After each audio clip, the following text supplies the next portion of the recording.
Girls, for your unit study today, you need this paper right here. It says write the main idea and details. So find that paper. It's got this kind of big bubble here, and then it's got these 3 boxes. Find this paper, pause the video if you need to. If you can't find this paper anywhere, then go ahead and get a blank sheet of paper and make this on the blank sheet of paper. Put a big bubble up here for the main idea, and then put 3 boxes that are kind of good size down beneath it to be your details.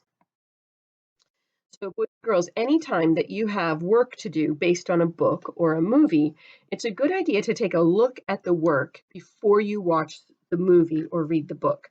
So we're going to go ahead and do that right now.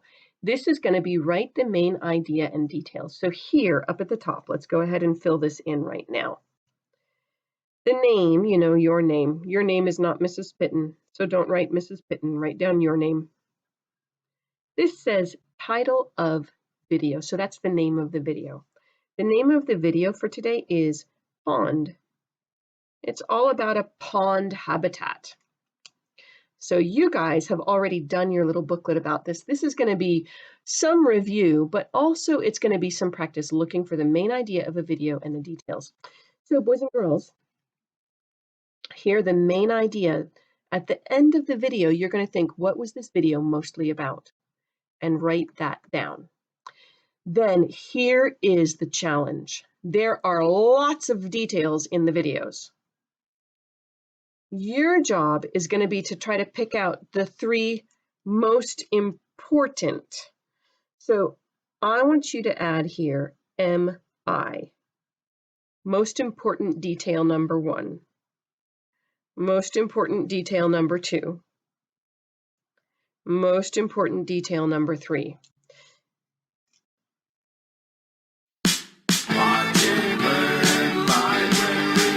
You ready? Let's go! A pond is a habitat. This is a pond. It has still, fresh water. It is smaller than a lake, but bigger than a puddle. It's also a habitat. A habitat is a place where plants and animals live. Some habitats are cold and icy. Some are hot and sandy. And some are cool and rocky. A habitat has everything the animals and plants that live there need. A pond is a perfect place for many plants to grow. The muddy ground around the pond soaks up rainwater like a sponge. The wet soil is just right for growing tall reeds and grasses and these funny-looking plants called cattails. Some plants, like these lilies, grow right in the pond water. Ponds are usually buzzing with insects like mosquitoes, beetles, and dragonflies. These insects are water striders, and they can walk right on the surface of the water. Other tiny animals live here too, like snails and centipedes. All these bugs and plants are nutritious food for some of the bigger animals that live in and around the pond. So where are all the other animals that live here? To see them, you have to be still and quiet. Shh! Do you hear that? That was a frog. Frogs live here. There are lots of insects for them to eat. And places to hide so they won't get eaten. Now you see it, now you don't.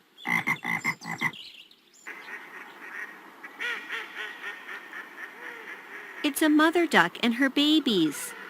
She made a nest close by. It was camouflaged in the grass so the eggs would stay safe. Now she is taking them on their first swim. They will spend most of their days swimming around and eating plants and bugs in the pond. Shh! Did you hear that sound? It's a busy beaver. It's chopping wood. This beaver is building a home called a lodge in the middle of the pond. That's where its family will stay in the winter when it's cold. Oh, look over there. There are some turtles on a log. They spend some of their time swimming in the water and looking for food, and some of their time resting in the warm sun. Some animals spend all of their time under the water, like these fish. There are big fish and small fish that live in ponds.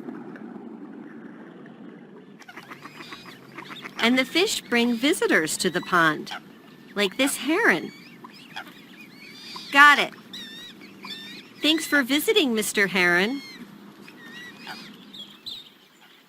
Ponds are often very close to another habitat, the forest. Animals from the forest come to visit the pond to get a drink. The pond gets lots of visitors. If you are ever lucky enough to visit a pond, remember to be very careful. Even shallow water can be dangerous. But also remember to be quiet and still. You might see some beautiful creatures. Just be sure to leave them at the pond, because that's their habitat.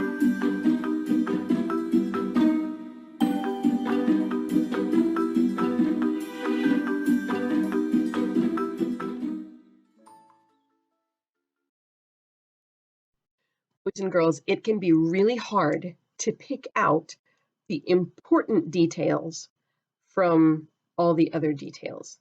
So I'm actually not going to give you a whole lot of help on this one, and I don't want you to ask your parents for a lot of help in figuring out the details. Now, you can ask them for help in writing something if you want to, but you decide for yourself what you think the most important details are. And the reason for this is I want to do some planning for next year. So if I get this back and you guys have all chosen amazing, most important details showing me you really understand how this works, then we're going to keep going and we won't bother doing this next year. However, if you send me back a paper that includes lots of details that are not very important, then like one of the things it talks about in the video is that ducks lay eggs. That's not really very important on the pond habitat. If you're giving me a lot of details like that, then I might say, oh, we need to work on figuring out what the important details are versus just all the details. Because the details are good. They're really good information. All of them are, including ducks lay eggs. But what we're trying to really figure out are what are the super important details that help us understand the main idea better. So I'm going to look and see how that is. I don't want you to worry about getting something wrong, because what you do on this, you're going to take a picture and send this paper to me. That's going to help me know what I need to plan for next year. So if you get it all completely wrong, that's okay. It's still going to help me plan. See what you can do to figure out which are the really important details that tell us about the main idea and which are just the general details that are good to know. So do this paper, send me a picture of this.